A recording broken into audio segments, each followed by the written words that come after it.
In this video I'll be talking you through how I live casted my model for my level 5 prosthetics assessment.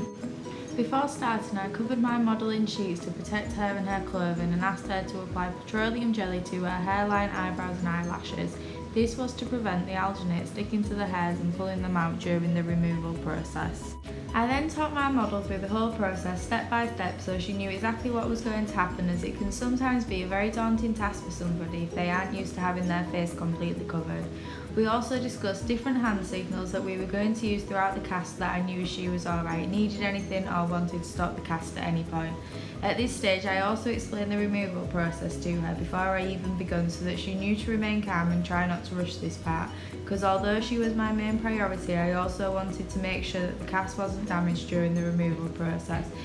I didn't want to repeat the process and waste products if I could prevent it just by explaining the procedure to her beforehand. As soon as I knew my model understood what was going to happen and was comfortable, I began to mix my alginate with cold water until it reached a dripping consistency.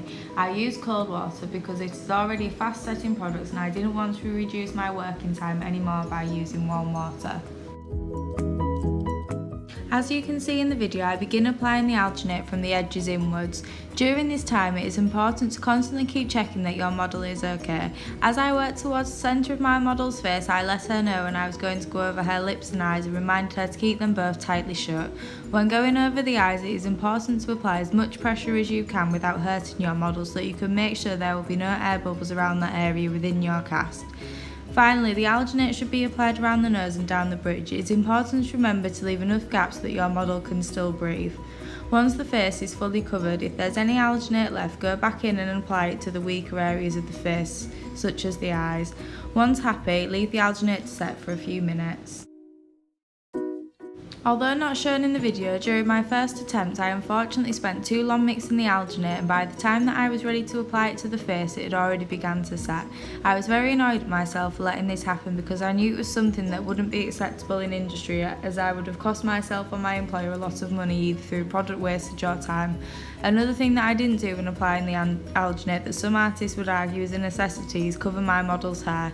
Tracy Lilly, a prosthetics tutor from London, explained how she always covers hair with a muslin scrim before applying any alginate so that she can be sure that she has taken every precaution possible to protect her model. However, although it is a nice idea and shows that she cares about her models, I personally believe that it is an unnecessary step. This is because the alginate is being applied to the face and nowhere else. As long as Vaseline has been applied to the hairline, which has the possibility of coming into contact with the alginate, then your model should be fine if their hair isn't completely covered. However, this again will be down to the preference of the artist and whether they felt comfortable without the model's head being covered. I decided to use alginate to create my live cast because it is a cheap and quick method which allows you to correct any air bubbles with a plaster cast, meaning that your final cast will be more accurate. However, the cons of using alginate is that it is very delicate and it dries out and shrinks after one use, making it unusable again. Although alginate is a very popular product, some artists prefer silicone because it can be casted into many materials, it is more durable and can be used to make multiple casts of the face. However, it is a very expensive product to use and is more time consuming due to its curing times. Although it's very rare that somebody would have a reaction to alginate, I still decided to apply a tiny bit of alginate to my model 24 hours before the application, just so that I was sure nothing bad would happen on the day. I did this for not only my model's health and well-being, but for my own safety and security as a makeup artist. This is because if anything was to happen to my model and I hadn't followed out a patch test, I would be held liable for any damages caused. This is another reason why it is important for all makeup artists to follow all manufacturers' guidelines and to have insurance, because it means that they are covered if anything was to go wrong. If the alginate has set, you can begin dipping your pre-cut plaster bandages into water and applying to the face. As you can see from the video, I once again worked from the outside inwards, smoothing out the bandages as I went along. Remember that you don't need to use a lot, as the bandages are purely there to support the alginate cast and to prevent it from tearing during removal. It is normal for the bandages to heat up during this process.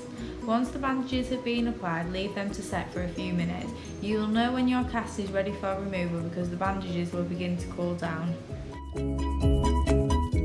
Finally, once the cast is set, you can begin to remove it. I first went around the edge of my cast, loosening all of the edges and removing any hairs that had got caught in the alginate.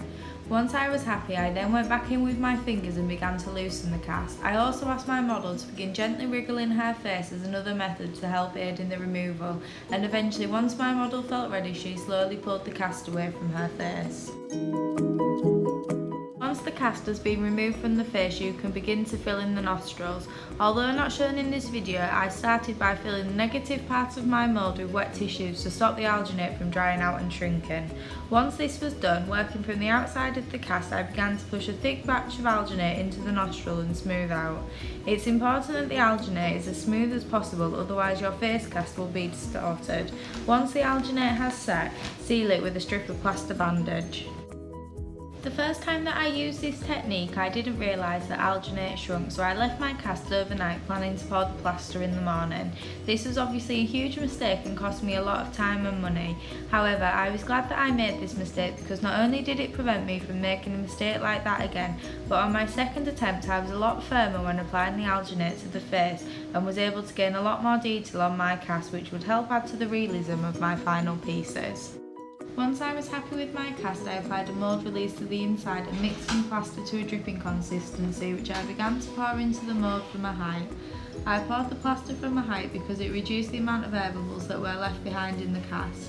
I wanted a minimal amount of air bubbles on my cast because they could potentially distort my final pieces, which would in turn make them appear very unrealistic. I also decided not to mix my plaster with hot water because the compound is exothermic and releases heat as it cures. Furthermore, the compound will cure quicker with warm water.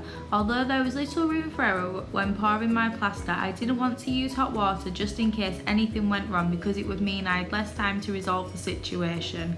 However, despite this, some artists would argue that warm water is better because the cast will set quickly, which is always a bonus when working to a tight time schedule. However, after an interview with makeup artist Hayley Young, she explained another simple reason some artists prefer to use warm water is because it is comfortable to stick their hands into.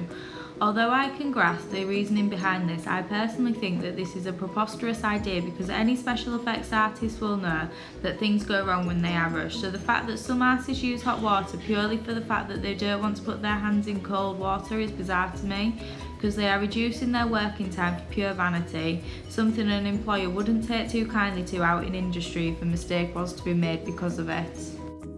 Once your cast is set, slowly begin to remove the plaster bandages and alginate from the outside. Once my cast had been removed, I let it air dry and harden for another 24 hours. This was for my own peace of mind because I was worried that it was still too weak and brittle to work on. Unfortunately as well, due to the fact that I hadn't mixed my alginate properly before application, I had a few air bubbles within my cast. However, this was nothing that couldn't be resolved. Overall, I was very pleased with my second attempt at live casting and felt that once the cast had been filed and the air bubbles had been repaired, I would be in a good position to begin sculpting my final pieces.